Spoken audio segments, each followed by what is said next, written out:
The Secrets of Doctor Who is brought to you by the Star Quest Production Network and is made possible by our many generous patrons. If you'd like to support the podcast, please visit sqpn.com/give. You're listening to The Secrets of Doctor Who, episode 177.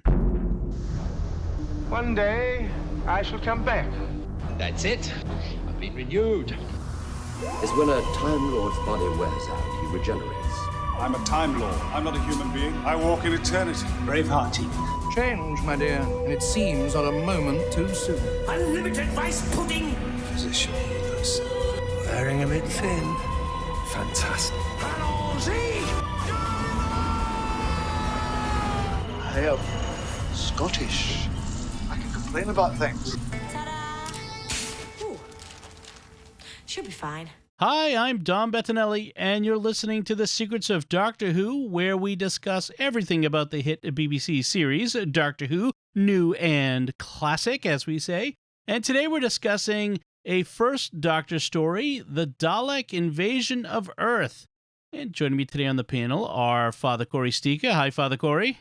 How's it going? Very good, thanks. And Jimmy Akin. Hi, Jimmy. Howdy, Dom.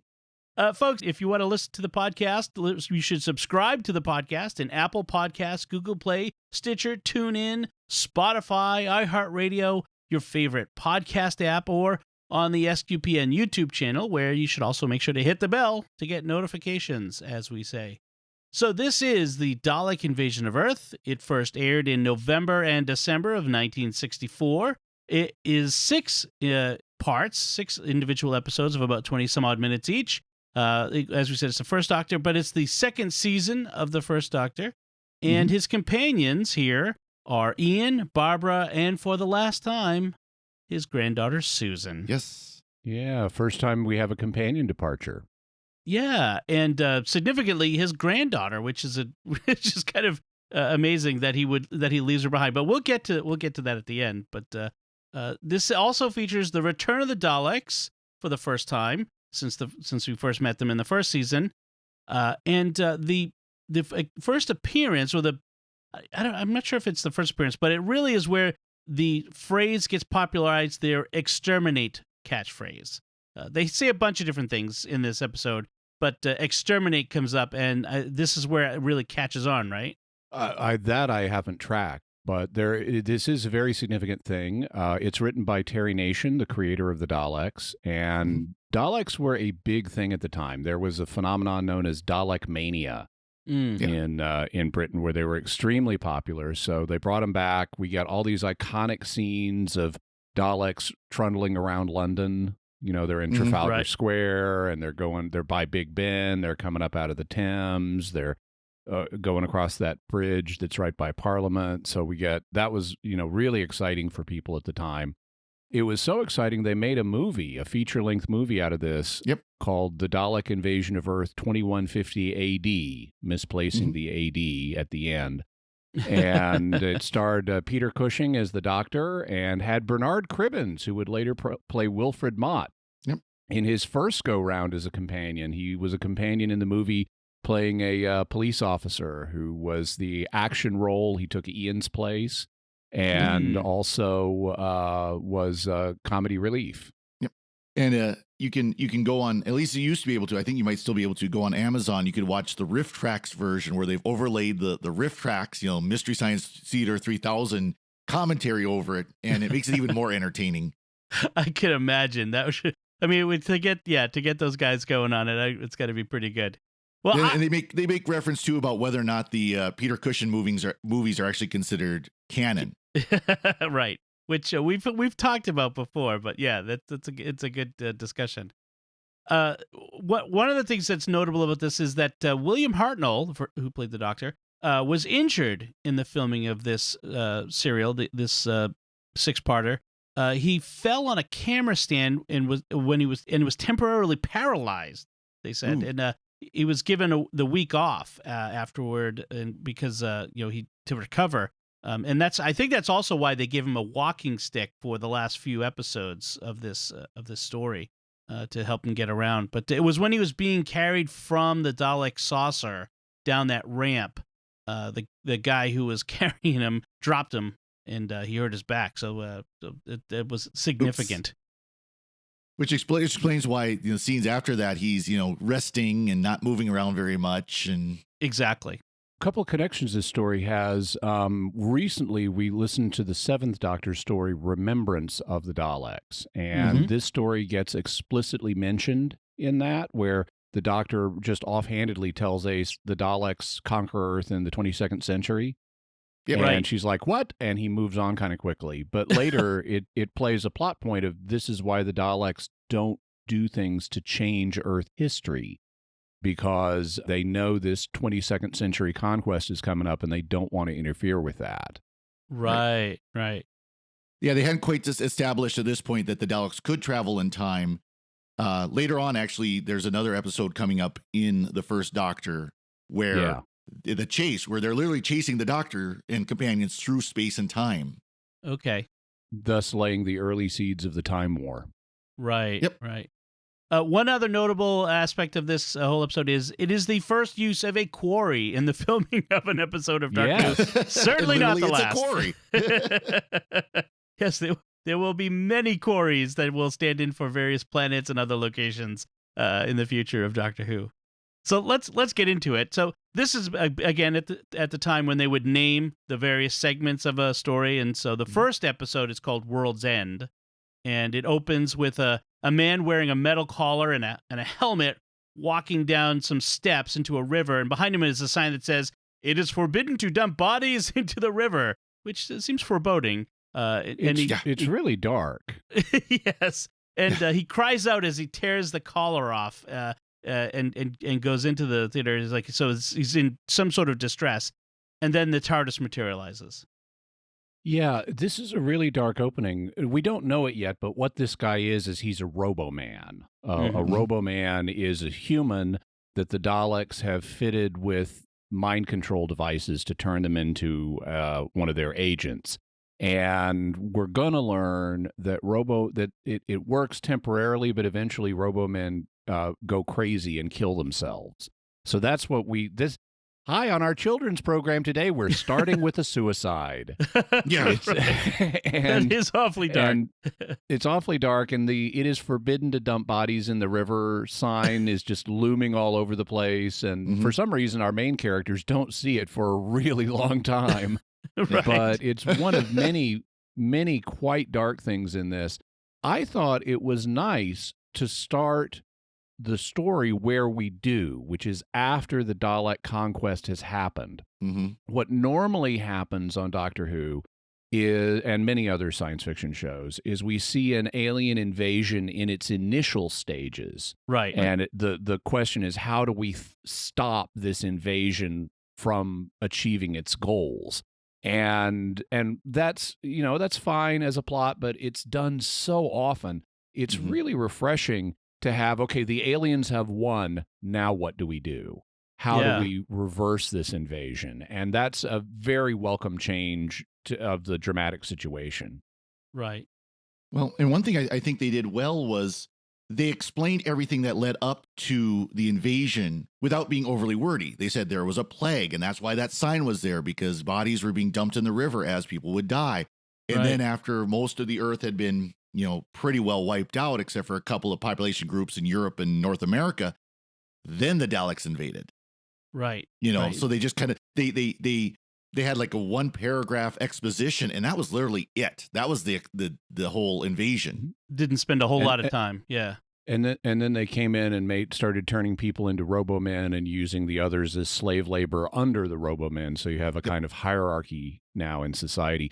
I wanted to mention, I like the Robo-Men. I mean, today we could do much better with the props that are used, but I like the concept of the Robo-Men because the Daleks, being tin-plated pepper pots, have limitations as characters, and giving them human agents in the form of the Robo-Men makes it much more interesting. And you have with the Robo-Men, they're kind of the inverse of the Cybermen. The Cybermen, what you see is the metal, but there's a human in there.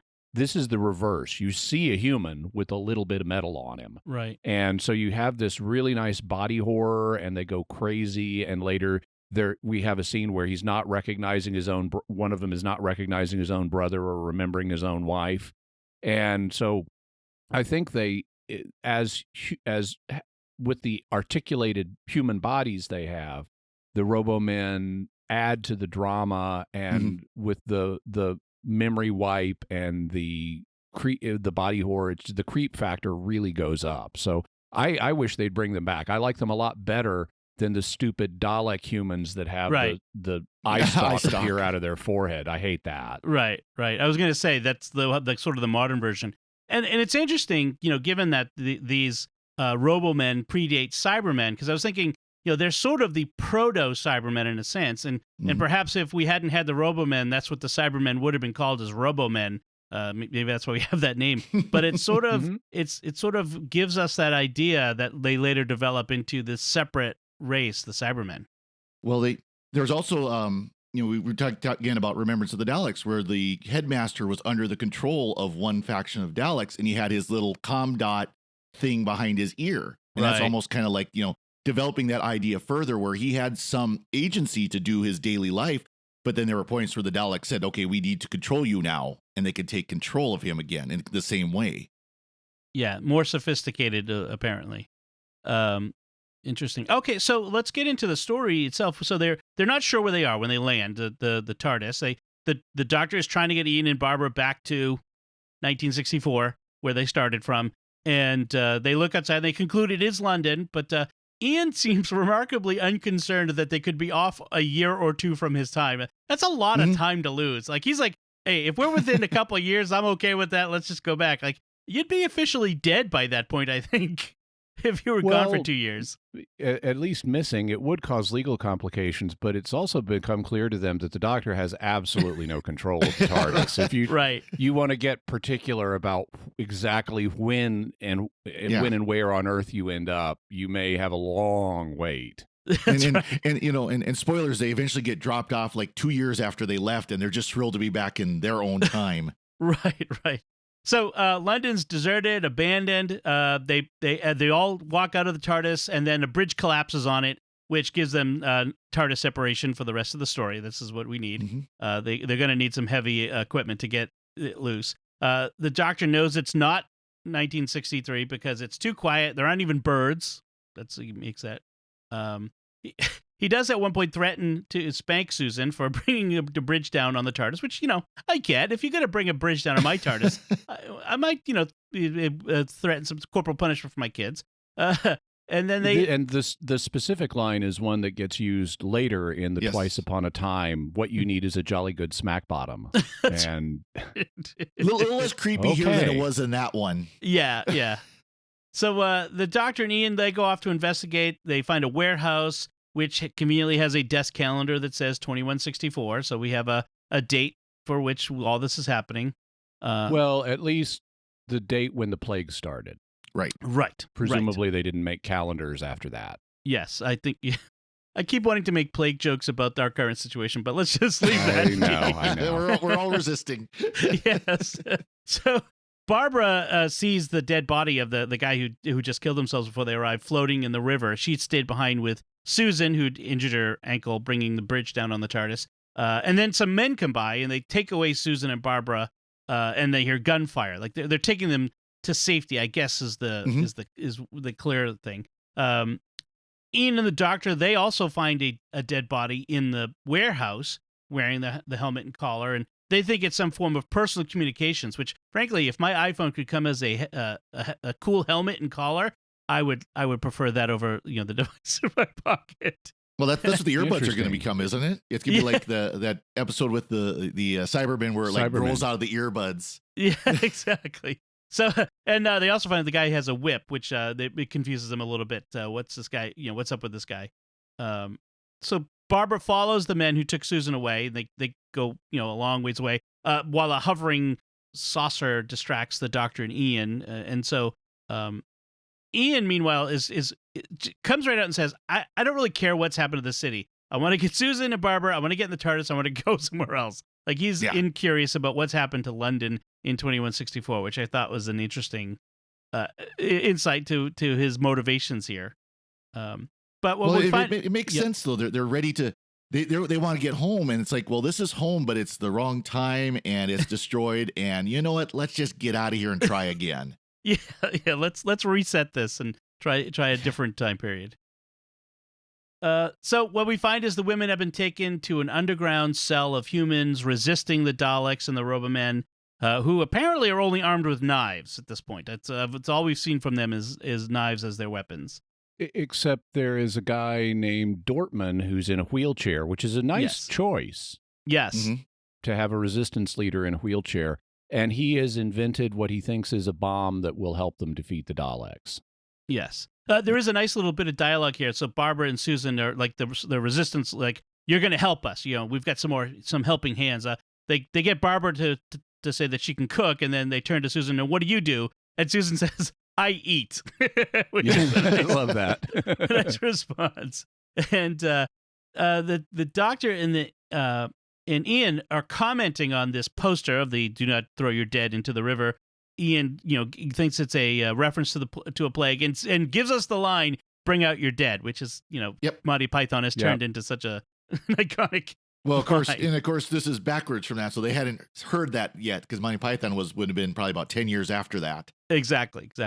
And then they're cornered by some Robomen, and they're about to dive into the water to get away from them until we finally, for the first time, see a Dalek coming up out of it. So this is the first appearance of a Dalek, and they do note that the Daleks now don't apparently need to roll only on metal surfaces like they did in the first appearance. They've adapted somehow. And they explain that by pointing to these dishes that are on the backs of each of the Daleks. And this is, I think, the only time those dishes, it's the only time I remember them appearing. They certainly get phased out at some later point, and they really don't need them. They could have just done it with dialogue. Right. They must have adapted. Just that's all they had to say. Yep. Also, the doctor mentions that what happened on Skaro, because they thought they saw the Daleks defeated, he says that's 1 million years in the future. Right. So that gives us a time frame for when that story occurred. Right. Yep. And which also tells us that the Daleks have been in their current form for a long time. That adaptation to being inside the pepper pot took place even longer ago. Yep. So the Daleks, they say they're to be taken to a landing area, and the Doctor engages the Dalek in an argument, to which the Dalek responds, "Resistance is futile." No, he says, "Resistance is useless," which, I thought that was a nice Star Trek connection there. Meanwhile, they encounter this woman at the Rebel base, Susan and Barbara do, named Jenny, very, very brusque. She's very unemotional, stoic, sort of. She's not sentimental at all. And basically tells them, if you want to eat, you got to work. We're in a very, subsistence situation here. That becomes clear. I think St. Paul said that too, right? If anyone shall not work, he shall not eat. Yes. Yep. That was also Margaret Thatcher. Yeah. Right. No, she did. She quoted St. Paul. Yes. By the way, Jenny, who is a really kind of a bleak character in this, she's always really pessimistic, but they were looking at her to potentially be Susan's replacement. And they eventually decided not to do that, so we don't meet Susan's replacement until the next story when we meet Vicky. Oh, okay. Yeah, that would have been an interesting choice of personality to include. It would be interesting to get that attitude. She did kind of warm up throughout the story, but not quite. Not all the way, yeah. Companion level. So Dortmund, the leader, and this other guy, Tyler, who plays a fairly important role. He's one of the guys who saved Susan and Barbara. They're discussing strategy, and Tyler's skeptical. Dortmund is all like, we need to attack. And Tyler says, look, we got 15 or 20 unarmed guys against Daleks, and Dortmund thinks he's too pessimistic. To which Tyler says, says the guy in the wheelchair who isn't going out fighting these battles. This sort of this he doesn't come right out and say it, but you get this idea. But this is when Dortmund introduces his new hand grenade of it's an acid bomb with a fuse, right? It's got the classic bomb, little ball with the fuse coming out of it shape. Yeah. Only it's smaller. It's like the size of a tennis ball or a little bit bigger. Yes, and silver, because it's very futuristic. I like how Dortmund is dismissive of the Daleks. He's like, obey motorized dustbins? Ha! Yes. And it's like, okay, right there on the show, we have it being pointed out how ridiculous the Dalek design is. That's right. So the Doctor and Ian end up in the Dalek spaceship and discuss how the Daleks can move without being on metal, like I mentioned before. And then they encounter two other prisoners, and they start to load them on the ship. One of them starts to run and is shot and killed, and then this is when we find out that they're going to be taken to a mine, so they're not going to be robotized at this point. They're going to be taken to work in some mine somewhere. And the rebels discuss how there aren't many Daleks on Earth, that they turn some into Robomen, and then others are kept as slave labor. And then this is where I wrote my note. Jenny's a real ray of unsentimental sunshine, isn't she? So that's about what I had that observation. So the Doctor is identified as having greater intelligence than the other humans, and the Daleks, they want to use that. They basically would take those who were of higher intelligence, and those they would make into the Robomen. Yeah, because apparently they think they'll last longer or something. They'll last longer. They'll be easier to control, I guess. Maybe, who knows? Right. Although in this case, it's really, and this is some effective horror, because William Hartnell at this point is a frail old man, and seeing a frail old man forced onto a surgery table is, in this metal environment. I mean, that's effectively creepy. But I have to wonder, do Daleks understand how human aging works? Because right. he's actually not that likely to last that long if you robotize him. Yeah, exactly. He's pretty frail. So just as the Doctor's taken for processing is when the rebels attack the saucer. There's talk of trying to rescue some people, although Barbara has been told that don't expect to be able to rescue the Doctor and Ian. No one ever comes back. But she hasn't told Susan this yet. But, she's afraid for Susan. But Barbara, by the way, is really action oriented. Yes. In this, I mean, she is stepping up. She is 1960s action lady. I mean, she's almost Emma Peel. She is just she's throwing bombs. She's driving lorries. She is all over the place with action. Yep. Yeah, she takes charge within a lot of ways. Yeah, she's really very, very action forward in this one. So we get to the part 3 with Day of Reckoning. They called it. The Doctor's rescued by Tyler just as the rebels reveal themselves inside and attack. And this is the scene where the Doctor is injured, where William Hartnell's injured, coming down the ramp. I like how when the rebels attack the saucer, they're throwing these bombs at the Daleks, and some of them are like, even they're knocking over Daleks and stuff, but they don't have the budget for explosions, and apparently they don't have good stock footage either to fit this context, because the bombs all explode off screen. It's like we throw the bombs, we keep the camera on the characters and listen to a sound effect of the bombs going off. Right. You get a little flash of light, like the little flash of lightning type. Yeah. So Neely... But that makes Ace not the Doctor's first bomb-throwing female companion. It's Barbara. This is true. Yep. Again, Barbara rushes in when she hears that the Doctor and Ian are in there. She rushes in and she starts attacking rather than run to safety. But nearly all the rebels are killed here, and the bombs were useless. The bombs didn't really work.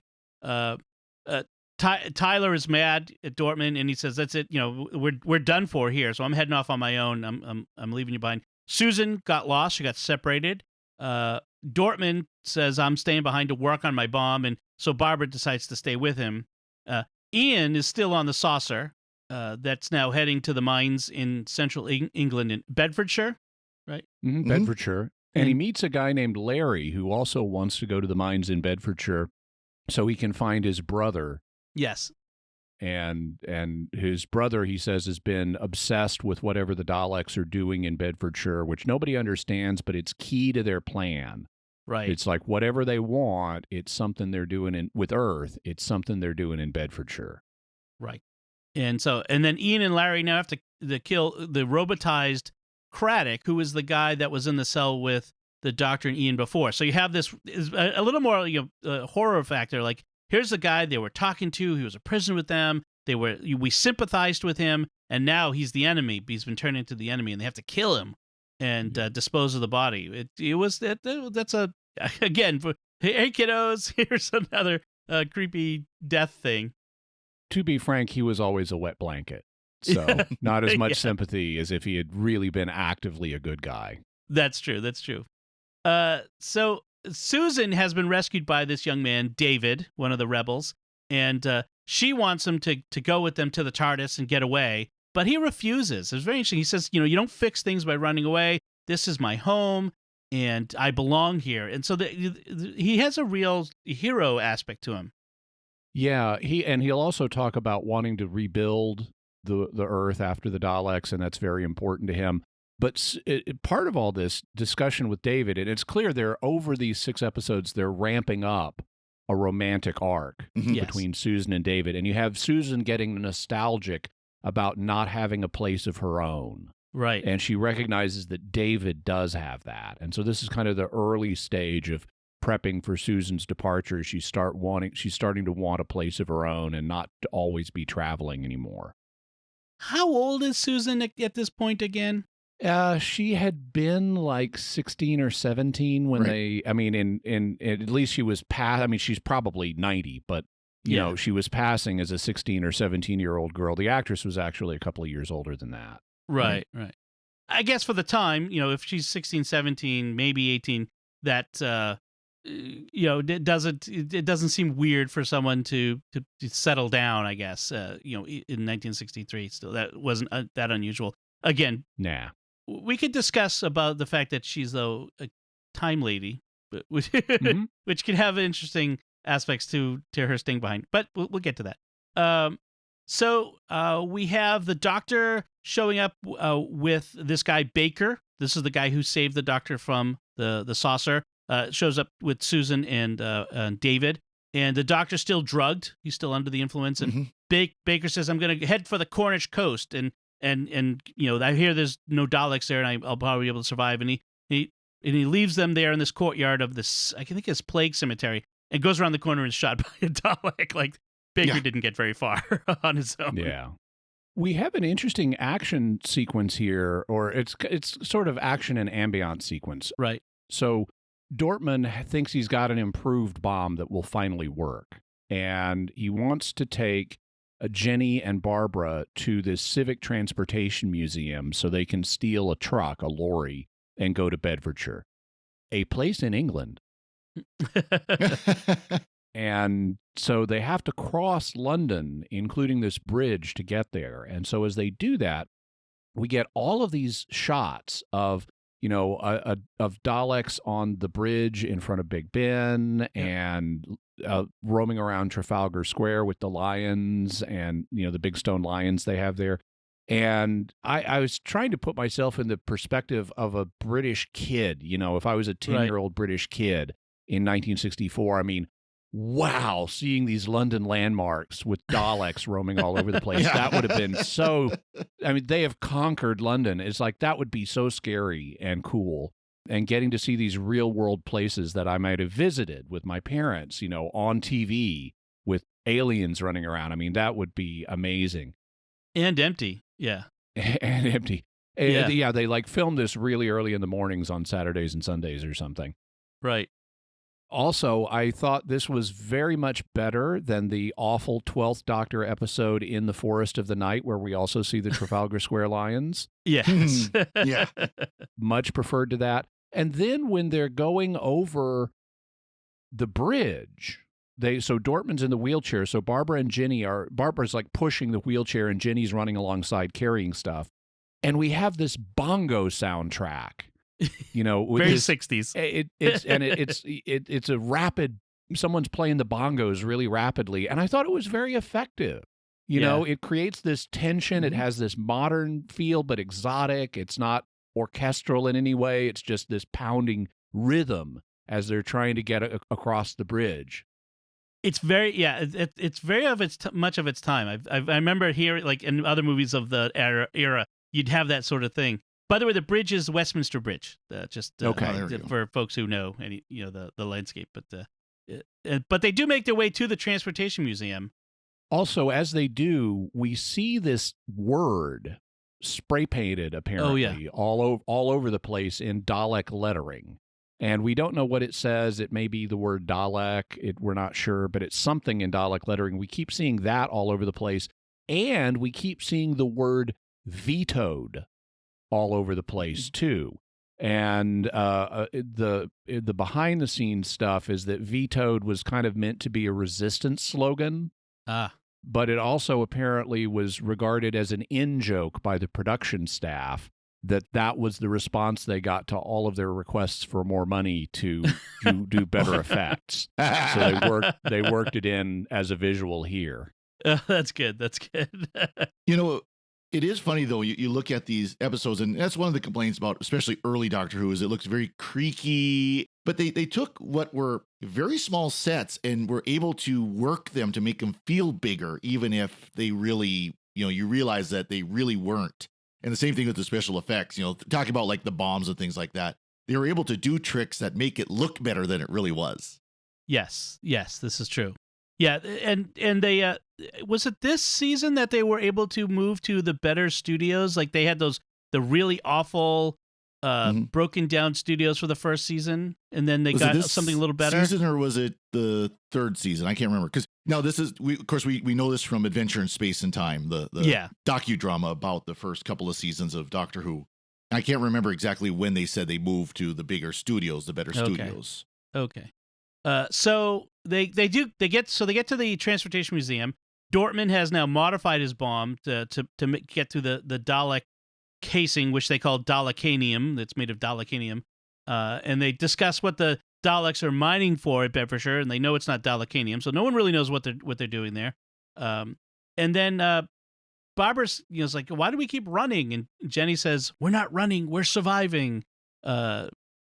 Yeah, and she's really bleak because she assumes the Doctor is dead at this point because they haven't seen him in a long time. So Jenny just is, he's dead.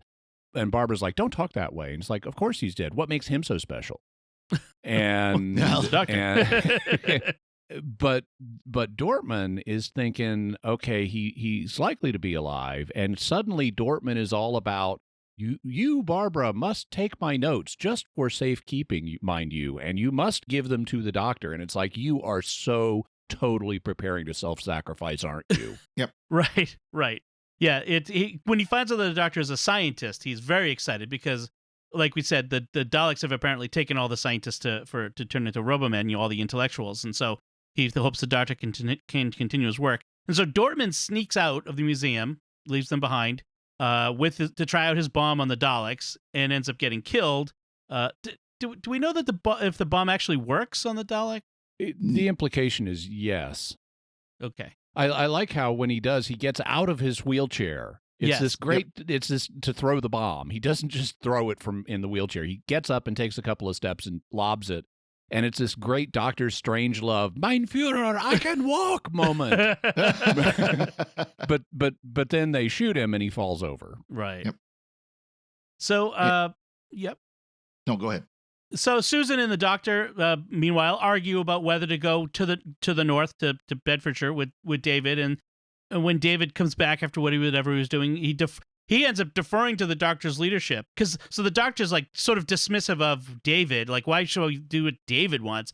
And then when David comes back, he's like, oh, we should do what the Doctor wants. He's clearly a leader and senior. And the Doctor says, oh, yes, so David, you're so smart. So let's do your plan.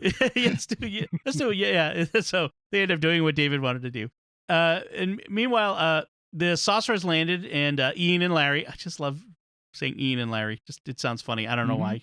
Yep. But Larry's Ian and a Larry, funny name. And yes, they've landed. Contexts. And they sneak out of the ship by going through the garbage chute. The Robomen, meanwhile, the Daleks have decided to firebomb London. They're done with London. It's too much hassle. These rebel attacks have decided to burn the whole thing down. Although, rather than dropping bombs from, the sky and bombing it, they decide to have Robomen carry bombs around the city. And we have this scene of these Robomen silently marching with no soundtrack, and it's really creepy. Yes. And they end up, these Robomen end up carrying a bomb right next to where Susan and David and the Doctor are hiding and planting it, and so they have to now in the next episode. That was our cliffhanger for the third episode. In the fourth episode called "End of Tomorrow," that David has to disarm the bomb, which he does just in time, of course. And to do that, they pour acid on the bomb to eat through its outer casing, and it's like that's real practical acid they're using. Yeah, I mean, I don't know if the bomb may be made out of styrofoam or something, but it's really melting away there in front of our eyes. That's what I was wondering what they were using for the case, and like you said, it must have been something like styrofoam or something. So it was a really weak acid, but still, it was effective. Yes, a practical effect. So David and Susan, they leave the Doctor for a while to go find an escape route, because he's passed out again, presumably because William Hartnell is recovering from his injury. Yeah. Meanwhile, Barbara and Jenny, they find an old a rubbish truck, an old lorry there was a particular name that they used for it, which I like the British name for it. They always have better names for the things, but they called it an engine at one point. Yes, but it's apparently it was a trash truck, as we would call it, and they get it started knowing that the Daleks are going to hear it, so they have to get out of there right away. Meanwhile, at the mine, Ian and Larry see slaves being put to work, and they encounter a supervisor named Wells who comes along and covers for them when a Roboman comes. And Ian saves Wells, and the Roboman is paralyzed because Ian basically confuses him by telling him to get new orders. Yeah, and he does. So he plugs into the ultra slow Dalek internet by his head modem and asks for new orders. Right. They end up using that one on Star Trek a couple of times on the original series as well.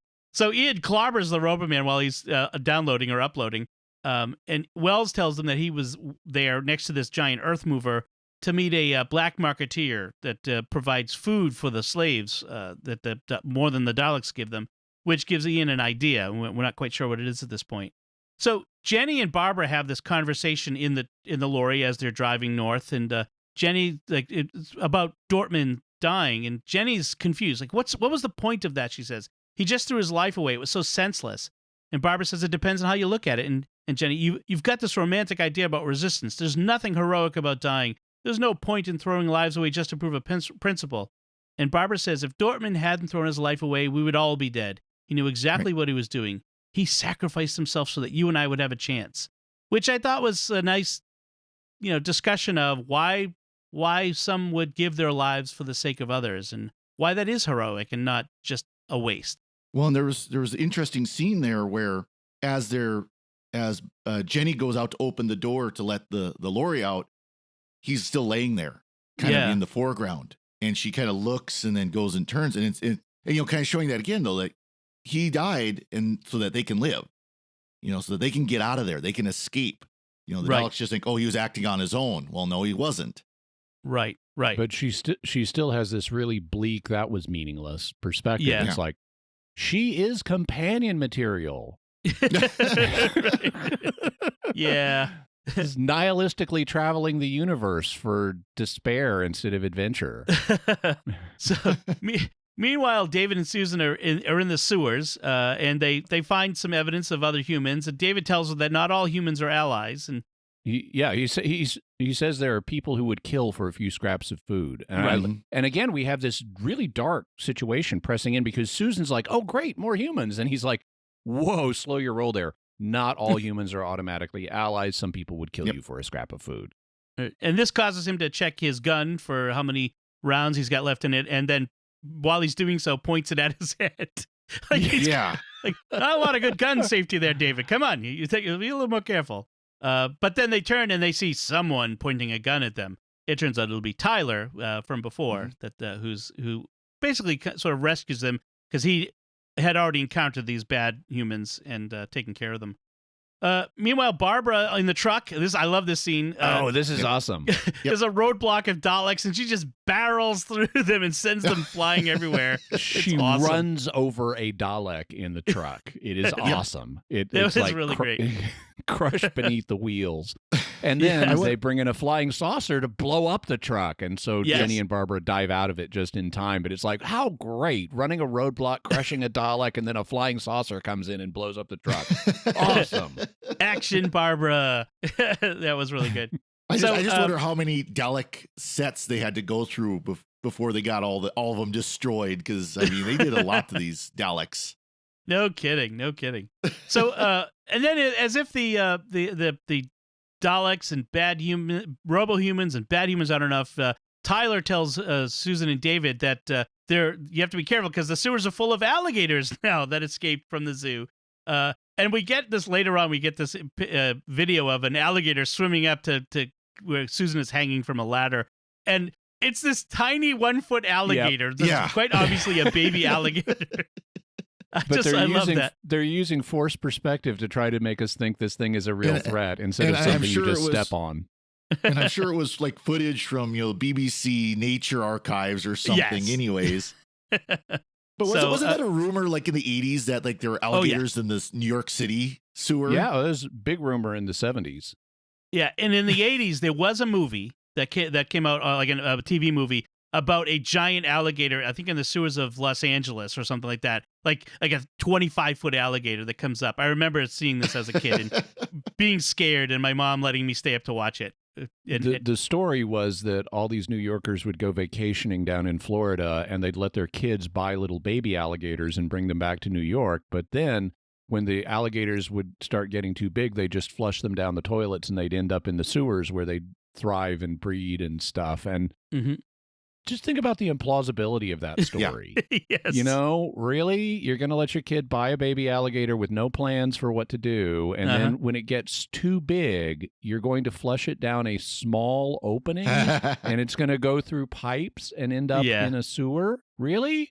Well, people do go and get like pythons and then have to release them in the wild, and that's the big problem in Florida now. So yeah, and people end up, as we know now from the world's most popular documentary ever, that people sometimes buy big exotic cats that has kittens and they grow large. In fact, that's one of the things. If there were an apocalypse and the things went bad, it wouldn't be alligators we have to worry about. It'd be the 10,000 or more big cats that would end up being released into the wild in the United States that would then breed and infest everything. So right. Well, breeding population of tigers and lions I can get. Breeding population of Burmese pythons in the Everglades I can get. But I don't think we're going to have breeding population of alligators in New York where it freezes every winter. Exactly.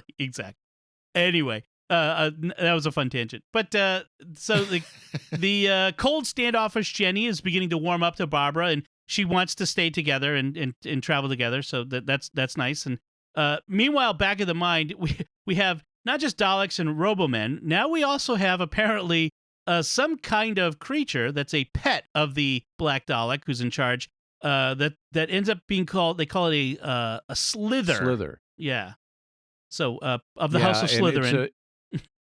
It's kind of basically a guard dog type creature, but it looks like a hideous blob with eye stalks and weird arms. And they actually changed the prop. Yeah, because it was the original prop wasn't scary enough, so they changed it in midstream, and it has the most ridiculous roar ever. They try to combine it with some kind of animal noise, but it's clearly a human just going. Yeah, at first I thought it was some guy being tortured outside, like that. Oh, they're torturing some human. No, that's the roar. Oh, yeah. So they have to hide inside the Earth Mover. That's this big, piece of equipment where they run into Ashton, the Black Marketeer. I just can't take a Black Marketeer named Ashton seriously, but I keep thinking Ashton Kutcher. Like, is he gonna punk me? Okay. But the Slither is apparently carnivorous. It roams the camp at night, hunting anyone who's out and about. So that's one of the reasons why they have to hide from it. Meanwhile, Susan and David in the sewers have lost track of Tyler, and Susan climbs on a ladder that comes away from the wall, and she's left dangling over the alligator and has to be saved. And by the way, in this sequence, we have more development of the Susan David arc because David's been talking about what it would be like to rebuild Earth after the Daleks. And Susan is a new start, rebuilding a planet from the very beginning. It's a wonderful idea. And David says, you could always help. And Susan says, yes. And then they're interrupted. Yes. And so you have Susan actively ideating staying on Earth. Right. Development of the eventual conclusion. So, meanwhile, at the mine, Wells is trading jewelry for food to Ashton, who apparently is a complete idiot because what good is jewelry anymore? Yeah. So, but hey, if Ashton wants jewelry, Got to have let's give him something. jewelry. Got to have something to trade for, and that's something that people at least of our time recognize. So Yeah. Apparently, all the jewelry stores are emptied, but the food is still there. So anyway, the Slytherin has made its way inside the Earth Mover where they were hiding and attacks Ashton, and he's dead. And Ian had wanted to use Ashton as a way to get out of the mine camp and to fight so he can get back to Barbara and the Doctor and Susan. That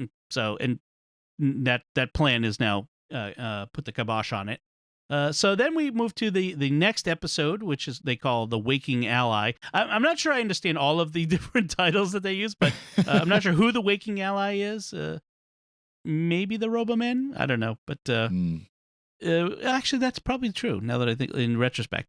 Anyway, Larry and Ian have been cornered next to a cliff by the Slytherin, and they have to jump in. Slither. Yeah, I know. Okay, that's fine then. Just wanted to make sure you were aware. Yeah. I'm being silly. And they have to jump into a mining bucket that's dangling over this cliff, and the Slither tries to jump in with them, but apparently it can't get much of a leap going and falls to its death. The poor thing, and screams like they killed the Black Dalek's pet. Yes. He'll be very upset later. So the Daleks, meanwhile, in their control room, have to they need to lower the bucket into the mine. So poor Ian and Larry, they're about to get out of the bucket back to the cliff, and it starts being lowered, and it goes down quite far. Into a mine. Yeah. Mm-hmm. So the Doctor is now with David and Susan and Tyler. They've been making their way through the sewers, and they've been cornered by a pair of Robomen, and they managed to kill one, but the Doctor won't let Tyler kill one that they've knocked unconscious. He's like, no, we don't do that. The Doctor has bludgeoned with his cane. Yes. Right. And the Doctor tells Tyler, I never take life, only when my own is immediately threatened. And it's like, okay, those two actually contradict each other. Right. But he does have the point that the one that they've knocked unconscious is not an immediate threat, so they're not going to kill him. Right. And this is much more practical and reasonable and actually what the current Doctor does, no matter how much woke scolding we have. Yeah. The Doctor is really willing to take life when it has to be done. And I like the fact that at this stage, the show is just acknowledging that. Yeah. So Barbara and Jenny, meanwhile, have come upon a cottage that has an old woman and a young woman inside, and they say they've been left to live there by the Daleks in exchange for making clothes for the slaves. Barbara generously gives them some of the food that they've got, and the woman sends the girl out. She says to go make a clothing delivery. And it was obvious she's sending the girl out to go tell the Daleks that they're there, right? And in exchange, they were given food by the Daleks, and she justifies it to the young woman by after Barbara and Jenny are taken away. That they would have been caught anyway, so we're just getting what we need. Yeah, I like how when the Daleks come to arrest Barbara and Jenny, and Barbara realizes the women in the woods have betrayed them, Barbara just looks at the old woman with contempt and doesn't even say anything. Yeah. And as she's let off, and then after they're gone, the young woman is gleeful over the Daleks have brought them more food. And the young woman the young woman seemed to be hesitant to go report them. Right. But she did because she was told to. And now she's just gleeful over this food. That's what's important to her now. Meanwhile, the old woman is looking out the window and consoling herself by saying, well, they would have got captured anyway. And it's just a fascinating little psychological study between these three characters. Yes. It's interesting to see how people will justify to themselves actions that we would say are not moral and not right. Yeah. It's also interesting to compare this to the first Dalek story because we have some similarities. Like we had extensive underground going around through tunnels and stuff in the first Dalek story, and we have that here with the sewers. And we have the opposition race to the Daleks, which originally was the Thals, and now it's the human resistance. And I thought the relations among the humans, as exemplified by the women in the woods scene and other scenes, but these are like the people who are not all humans are automatically allies. Some will kill you for food. Well, that's what we see here. Yep. Right. And the relationships between the humans is more subtle and complex than the relationships among the Thals in the original story. That's true. Right. That's true. So Ian and Larry now they're in their mining bucket. Finally get to the bottom, although they're a little. There's like a 12 feet above the floor of the mine shaft, so they have to jump out. And Larry twists his knee jumping, and meanwhile the Robomen lead a work party in, and they have to hide. And Larry sees that the Roboman is his brother Phil, who he's been coming to see. He didn't realize that Phil had been robotized, and so he tries to get through to him, but Phil is gonna shoot them anyway. He's the conditioning is too strong. So Larry attacks him to save Ian, and then both Larry and Phil are tragically killed in this process, which is very sad. Yeah, it's really sad because Larry's trying to talk to Phil, and it's like, hey, it's me, your brother, Larry, right? And he's just looking at him uncomprehendingly. And he starts talking about, remember your wife, Angela, and it's, and he doesn't remember Angela. And he then goes to strangle Phil. And Phil, in return, machine guns Larry. Right. So you have these brothers literally killing them. And as Phil is dying, the Roboman conditioning starts to wear off, and he says Larry's name as he's dying, and he's apparently realizing the horror of what's happened to him as he dies. Right. And meanwhile, Susan is a good cook. Yes, they're cooking. The doctor and Susan and David and Tyler have made their way north, and Susan's cooking some taters or something over the fire. Rabbit. Yeah, rabbit. That's what rabbit, and David brings in fish that he's caught, and they kiss. Yes, they get all cozy. And the doctor comes up and says, "I can see something's cooking." and then he makes a big point of complimenting Susan's cooking to David without even tasting it. Right. Even though earlier she had said, "I eat." Yeah, the description of her cooking skills. And so it's like the doctor is playing matchmaker here. Oh, she's such a good cook. That's right. That's right. And then there's the conversation where the doctor talks about the motivation of why the Daleks are mining here and why it's central to the whole plot. And he says that at the time, these Daleks so far in Doctor Who lore are not what we'll eventually see of Daleks who are out to exterminate all non-Dalek life. That's not really what their motivation here is yet. I love their motivation here. Yeah. They want to get to the Earth's metal core, and so they can drive the Earth around space like a car. Basically, yes. That is awesome. They're hot wiring the Earth so that they can take it. They're going to replace the Earth's core with an engine, basically. And there's something about, like he says, they're looking for something unique to Earth that is below the surface, which it turns out not. They're just looking to replace the core, later on he'll say. Yep. And then he says something about knowing how to control the flow of living energy and tampering with the forces of creation, which is interesting. I didn't quite get what he was getting at there. Well, part of that's just building up the stakes. Oh, they're tampering with the forces of creation and living energy and stuff. I thought the implication was that the Earth's metal core is unique, that other planets don't have it, which we know is not really true. Oh, but okay. For 1964 kids show science, maybe. And they do make a big point earlier on of like the way they get out of or try to escape from the saucer early on was by doing this complex thing with magnetism. Right. So, which was like the science lesson for the kids in the audience that day. Right. But they later do pay off this plot in New Earth because the Daleks do steal the Earth and drive it around space in the David Tennant series, Stolen Earth and Journey's End. That's right. That's I was thinking of that, like the similarities between these stories, this one and the David Tennant story. So that it is very interesting to see. Meanwhile, Barbara and Jenny are in their mind on a work detail, and Barbara has to keep Jenny from despair. Barbara says they have to find the control center because that's what the doctor would do. And Ian has now seen them in the mine, so he knows that they're there.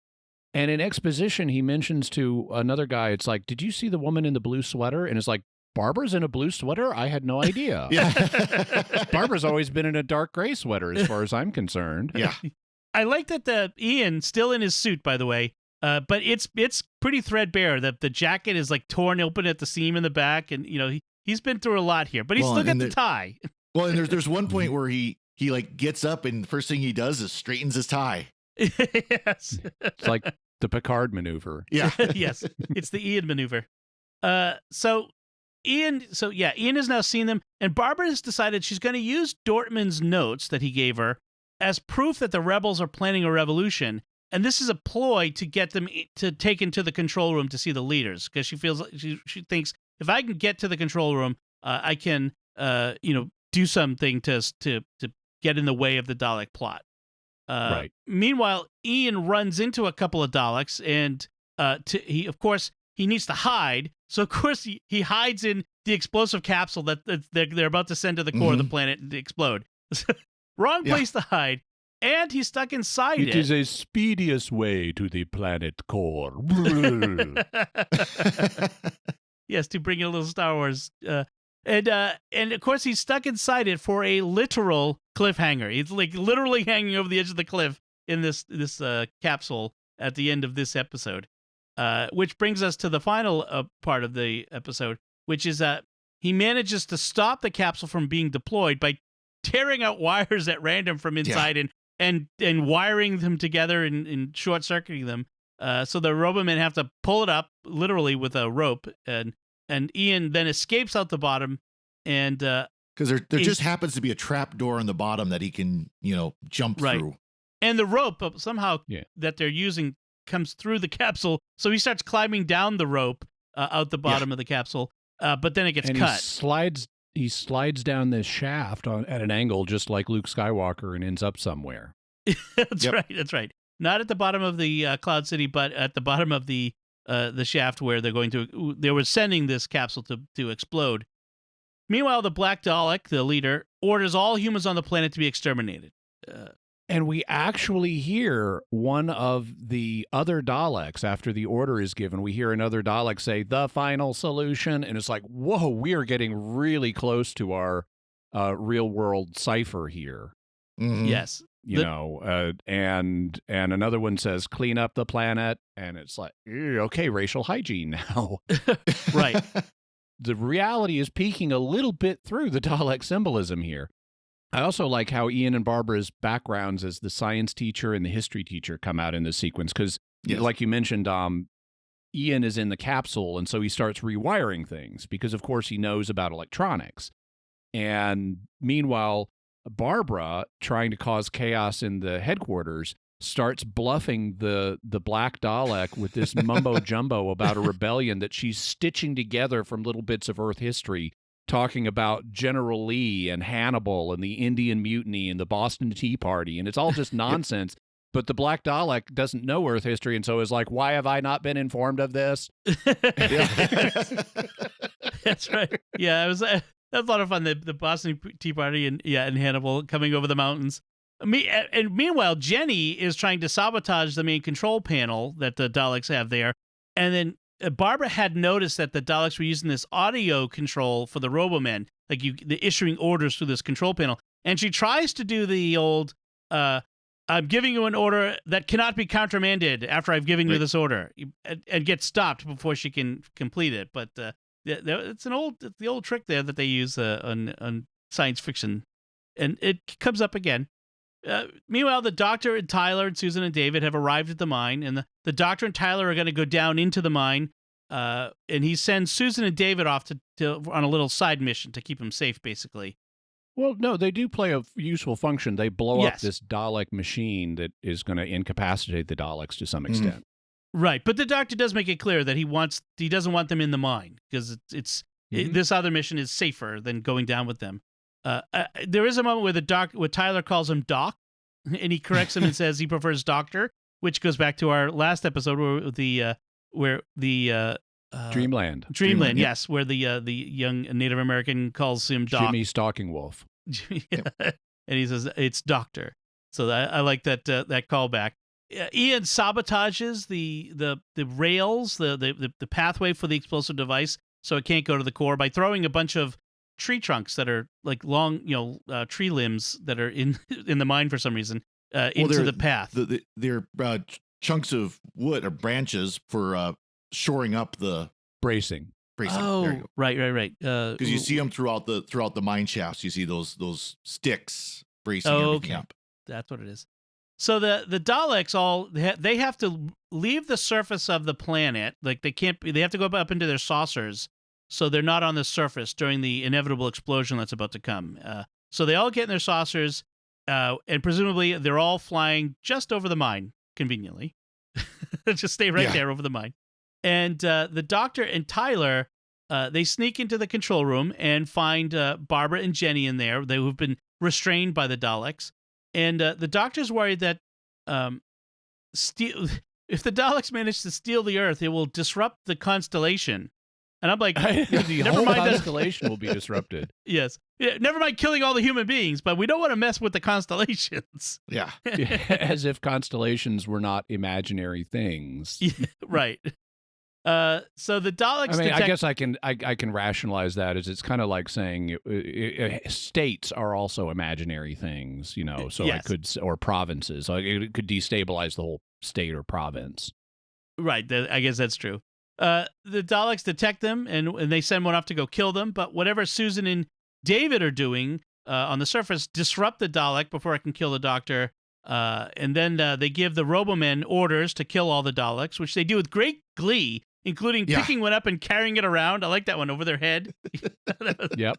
And along with the slave humans now. So now the humans the Robomen and the slaves are both turning on the Daleks and gleefully cavorting and killing them.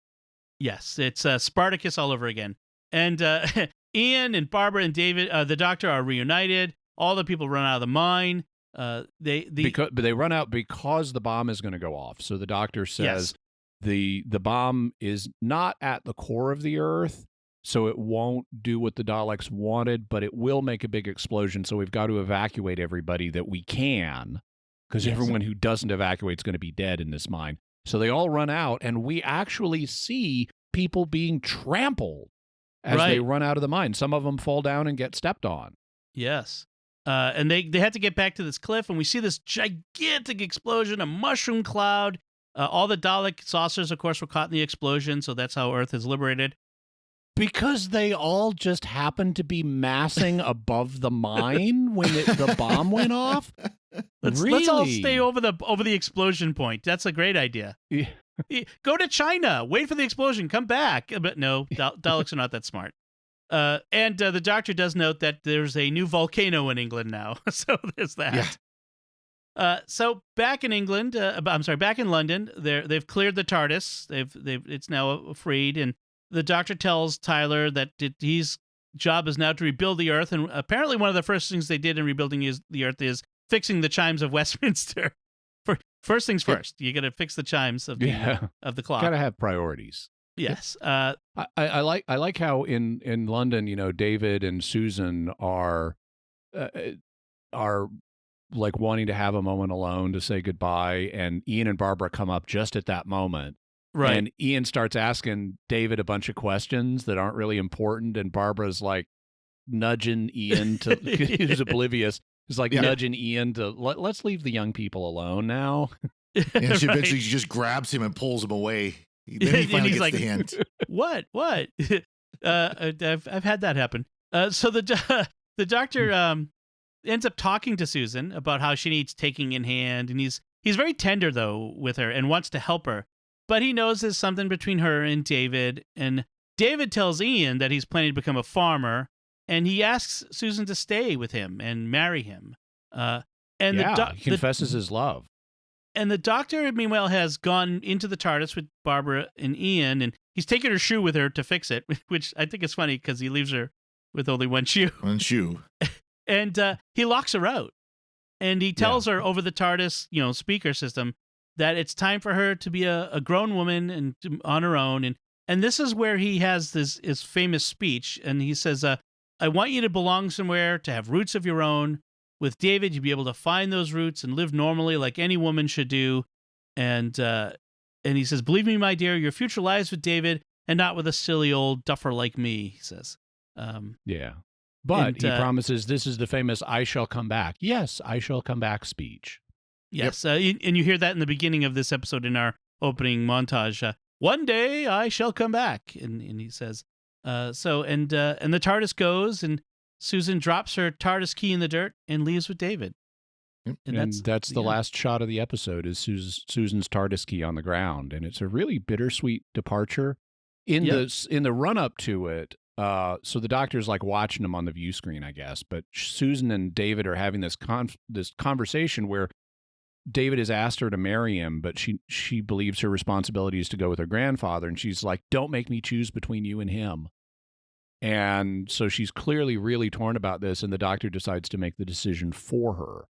Right. So it's not simply that he kicks her out. I mean, he's seen this coming, and he's determined that this is better for her, and so he's going to leave her here. He's going to make the decision for her since she can't make it for herself. She's really just almost hysterical about it. But wow, does the first Doctor have poor impulse control? First, he kidnaps Ian and Barbara, and then he dumps his granddaughter on a post-apocalyptic war-torn planet. Wow. It's just spur-of-the-moment decisions with this guy. Well, he did steal the TARDIS sort of on the spur of the moment, too. So yeah exactly. Well, maybe. We don't know about that. But he's still pretty young here. So for the he did steal it. Yeah. For the future, Susan will get reunited with the Doctor in The Five Doctors, where she gets swept up into the death zone on Gallifrey. And she has fairly extensive adventures with the Eighth Doctor, Paul McGann, in Big Finish. So Paul McGann finally comes back to pay off the promise at the end of this episode. And Susan has had a family with David, and they have children, including a son who's played by Paul McGann's own son. Oh, nice. Wow. And so the Doctor has a grandson in this episode, and it's great to have Susan referring to the much younger Paul McGann as grandfather. Yes. Well, he has a great-grandson, right? So, yes, he's a great-grandfather now. Sorry. But we have adventures, and they're emotionally complex, and they're very dramatic. And the most recent one that we've had with Susan is a short story from Big Finish called All Hands on Deck, where, since it's a short story, she just reads it as a story. Carol Ann Ford does. But it's about how Susan is living as now a widow on Earth, and Earth society has been partially rebuilt, and she's been making contributions to that. She's assumed a kind of leadership position. And weird stuff starts happening, and she starts dealing with the weird stuff. It's like one weird thing after another, and eventually she realizes it's grandfather. He's trying to stop something from happening. And what he's trying to stop from happening is Susan being able to receive one of those time cubes, like the second Doctor used to alert the Time Lords. Because now that the Time War is starting, it's all hands on deck, and they've sent time cubes to everybody. And the Eighth Doctor is trying to keep Susan from reporting for duty. But she gets the time cube anyway. I was going to ask if they've dealt with her being a Time Lord anywhere in the Big Finish, because of course, all the issues of Time Lords regenerating and all that came after she left the series. So that's what I was wondering, if they did that, because I think there's a sizable fan base that would like to see Susan, whether as Carol Ann Ford, because she's still alive and still acting, or a regenerated Susan meeting the 13th Doctor. I want to see Carol Ann Ford again, but I think definitely we should have some thing with Susan. My concern about doing it on this TV screen, though, is I don't know that I don't know that the dynamic would work between Carol Ann Ford Susan and Jodie Whittaker's 13th Doctor. Mm-hmm. And also, they likely would ignore all of the Big Finish stuff that's been done. And it's just, oh, this is finally the reunion. Right. When really there's been a lot of good story work done already with the two characters reunited. Remember when the 12th Doctor had that picture of Susan on his desk, at the university, and we speculated at the time, oh, is this portentous? Does this mean we're going to see the Susan again? Which we didn't, but it was an odd choice to put it there. I'm not sure what it was. Well, no, it was he had one of Susan and one of River, and so those were like the two most important women in his life at this point, and he just wanted to remember them. But whereas we did get a River story with Peter Capaldi's Doctor, we didn't get a Susan story, and that would have worked. The grandfather-granddaughter dynamic totally would have worked with them. Right. And I remember when we had the 10th Doctor's final story with that woman who kept appearing to Wilfred. Right. There was some speculation on that might have been Susan, just played by a different actress. Right. Although the Russell T Davies said behind the scenes, even though he left it ambiguous, that was meant to be the Doctor's mother, who we'd never seen before. Yep. All right. So you're talking about all the Big Finish. You know, I was thinking it's like, but they've pulled Big Finish in before, but it was Stephen Moffat pulled Big Finish in before. Right. They haven't shown since the Chris Chibnall took over. Haven't shown that interest of doing that quite as readily. And whether because it's never been official that all the Big Finish is canon, such as it is. It's official. It's not official. It's, you know, as much as they pull in is official. From a non-subjective, objective point of view, it's all wibbly wobbly. Yep. That's right. All right. So, any last thoughts on this story, this episode, Father Cory? Nothing here. Jimmy? Nope. Awesome. All right. So, before we go, we do want to take a moment to thank our patrons who make it possible for us to create The Secrets of Doctor Who, including SB Writing Services, Barbara, not that Barbara, Kimberly, Lynn, and Suzanne, not that Susan. Their generous donations at sqpn.com/give make it possible for us to continue The Secrets of Doctor Who and all the shows at StarQuest. You can join them by visiting sqpn.com/give. We'd also like to thank Victor Lambs, who edits the show for us every week. So that's it from us. What did you think of the Dalek invasion of Earth? Let us know by commenting on the show at sqpn.com or the Secrets of Doctor Who Facebook page, or send an email to drwho@sqpn.com. We'll be back next time when we'll have a special episode where we'll be discussing our retrospective on the Russell T Davies era and the 10th Doctor as a whole. Until then, Jimmy Akin, thank you for joining me in sharing the Secrets of Doctor Who. Thanks, Dom. Father Cory Sticha, thank you as well. And thank you, Dom. And once again, I'm Dom Bettinelli. Thank you for listening to the Secrets of Doctor Who on StarQuest. And remember, one day I shall come back. Yes, I shall come back. Right. This is going to be fun.